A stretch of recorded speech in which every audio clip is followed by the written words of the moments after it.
Hello, కేవలం Bharat, China మాత్రమే అంటే ఎక్కువగా జనాభా ఉన్న కంట్రీస్గా కూడా చెప్తూ ఉంటారు. అయితే భారత్లో మినహాయిస్తే విదేశాల్లో అయితే ఈ జననాల రేట్ అనేది బాగా తగ్గిపోయింది. పెళ్లిళ్లపై, పిల్లల కనడంపై యువత అసలు ఏమాత్రం ఆసక్తి చూపించకపోవడంతో ఈ జననాల రేటు గణనీయంగా పడిపోతోంది. దీంతో ఒక్కో కంట్రీ ఒక్కొక్క ఆఫర్ పెడుతోంది. ఇప్పుడు ఒక వెరైటీ ఆఫర్ గురించి చూద్దాం. సంతానోత్పత్తిని పెంచడానికి చాలా దేశాలు అంటే ఆ దేశ ప్రభుత్వాలు వినూత్నమైన ఆఫర్లన్నీ ప్రకటిస్తూ వస్తున్నాయి. రకరకాల సంక్షేమాలు అందిస్తున్నాయి. మనం గతంలో చాలా చూసాం, విన్నాం. అలాంటి దేశాల్లో రష్యా కూడా ఒకటి. అసలే అక్కడ జనాభా చాలా తక్కువగా ఉంది. ఉక్రెయిన్తో యుద్ధం కారణంగా మరణాలు విపరీతంగా సంభవించాయి.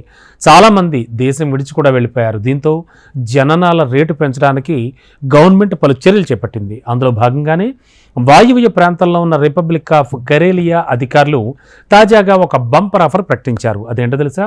స్థానిక యూనివర్సిటీ కానీ కాలేజీల్లో చదివే యువతులు అంటే 25 ఏళ్లలోపు వాళ్ళు ఆరోగ్యకరమైన ఒక బిడ్డకు జన్మనిస్తే 92,000 రూపాయలు బహుమతిగా ఇస్తామని వాళ్ళు ప్రకటించారు.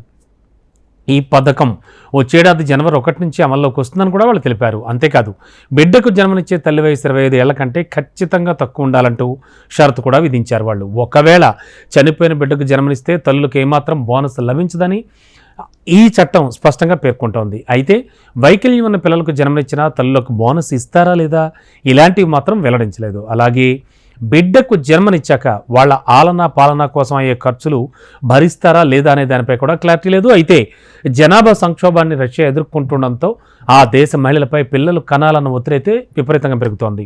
స్వయంగా దేశాధ్యక్షుడు వ్లాదిమిర్ పుతిన్ 3 లేదా అంతకంటే ఎక్కువ మంది పిల్లలను కనాలని మహిళలను కోరుతున్నారు. దీంతో కట్టుబాటుగా కూడా పరిగణించాలంటూ ఆయన పేర్కొంటున్నారు. మరోవైపు కండోముల వంటి గర్భనిరోధకాలను నిషేధించడానికి, కొత్త పద్ధతులను అన్వేషించడానికి కాను కొన్ని ప్రత్యేక కమిటీలు కూడా ఏర్పాటు చేశారు. మరి కొత్తగా ప్రకటించిన బంపర్ ఆఫర్ను యువతలు వినియోగించుకుంటారా లేదా అనేది మాత్రం వేచి చూడాలంటున్నాయి కథనాలు.